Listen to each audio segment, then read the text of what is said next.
Kahapon nga po ay nagbakbakan ng NLEX at San Miguel, kung saan nanalo nga po ang koponan ng SMB at tila talo na naman ang NLEX, kung saan before that game, na-interview nga po itong si Yeng Yao about sa kanilang kalagayan sa ating liga at pawang napahiya nga ata siya sa mga salitang binitawan niya. Kaya naman sa ating video mga ka-B-boy ay atin nga pong pag-uusapan yan. Pero kung bago ka pa lang sa akin channel ay huwag mong kalimutang mag-subscribe.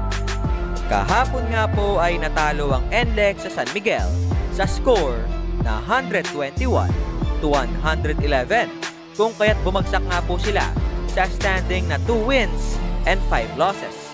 At share ko nga lang na never pa nga pong nanalo ang NLEX sa SMB. Kaya naman after that game, muli nga pong naungkat ang sinabi ni Yeng Yao sa isang interview.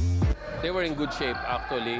Maganda yung ginawa ng mga assistant coaches ko na naiwan. No, they've done their job well. Actually, they're ready for this game. No? At sa mga susunod pa na mga laro, hindi kami nawawala ng pag-asa. No? At sa tingin namin, kaya pa namin makarecover. Kung saan may chance pa nga raw po silang makarecover, sabi ni Yeng Yao, kahit nga medyo mabigat ang kanilang last 4 games.